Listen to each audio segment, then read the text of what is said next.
ഹോസ്പിറ്റലിനെ കുറിച്ച് പറയുകയാണെങ്കിൽ 2007 നമ്മൾ സ്റ്റാർട്ട് ചെയ്തത് ഒരു വളരെ ചുരുങ്ങിയ രീതിയിൽ ഒരു പ്രൈമറി കെയർ ഹോസ്പിറ്റൽ എന്ന രീതിയിലാണ് സ്റ്റാർട്ട് ചെയ്തത്. പക്ഷെ അത് ഇപ്പോൾ കുറച്ചുകൂടെ ഒക്കെ പല ശരിക്കും ഒരു റൂമിൽ നിന്ന് തുടങ്ങിയത് ഇപ്പോൾ കുറച്ച് വിപുലമായിട്ടുള്ള രീതിയിലായി. ഫ്യൂച്ചറിൽ ഇനിയും കുറച്ചുകൂടെ ഒക്കെ വരാനുള്ള താല്പര്യത്തിലിരിക്കുകയാണ്.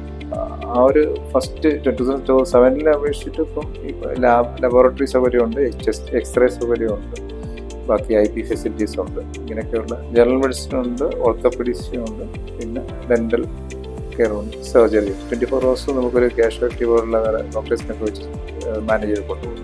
ക്ലിനിക്കൽ വിസിറ്റ് നമുക്ക് ഓൾമോസ്റ്റ് ഇപ്പോൾ ഇവിടെ എല്ലാ ഡിപ്പാർട്ട്മെന്റിലും യൂസ് ചെയ്യുന്നുണ്ട്, എല്ലാ ഡോക്ടേഴ്സും യൂസ് ചെയ്യുന്നുണ്ട്, ഈവൻ കാഷ്വാലിറ്റിയുടെ വരെ യൂസ് ചെയ്യുന്നുണ്ട്. എക്സ്പീരിയൻസ് വെച്ച് നോക്കുവാണെങ്കിൽ ശരിക്കും നമുക്കിപ്പോൾ ഫസ്റ്റ് എപ്പോഴാണ് അവിടെ ഇൻട്രൊഡ്യൂസ് ചെയ്ത് അന്നേരമായിരിക്കും രണ്ടാമത്തെ ആളാണ് നമ്മൾ എടുക്കുന്നത്. ഒരു BR ഹോസ്പിറ്റലിൽ എടുത്തത്. അതിൻ്റെ കുഴപ്പം തന്നെ ആ സമയത്താണ് ഫസ്റ്റ് ഏകദേശം ഒരു 10 years കൂടുതലായിട്ടുണ്ട്.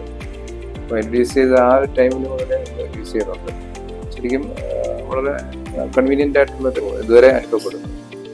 സ്റ്റാഫിനും കുറച്ചിപ്പം ഇവിടെ തന്നെ പെട്ടെന്ന് തന്നെ ഏതെങ്കിലും സെക്ഷനിലോട്ട് പോയ ലാബ് അവർക്കൊക്കെ ഇവിടുത്തെ ജസ്റ്റ് ഒന്ന് ക്ലിക്ക് ചെയ്ത് കഴിഞ്ഞാൽ അവർക്ക് അവിടെ അറിയാൻ പറ്റും ഏതൊക്കെ ഇൻവെസ്റ്റിഗേഷൻ എടുക്കേണ്ടതെന്നുള്ളത്. അതുപോലെ ഇൻജക്ഷൻ റൂമിലും ഒക്കെ കൺവീനിയൻ അവർക്ക് എല്ലാം വളരെ യൂസ്ഫുൾ ആയിട്ടുള്ള രീതിയിലാണ് മികച്ച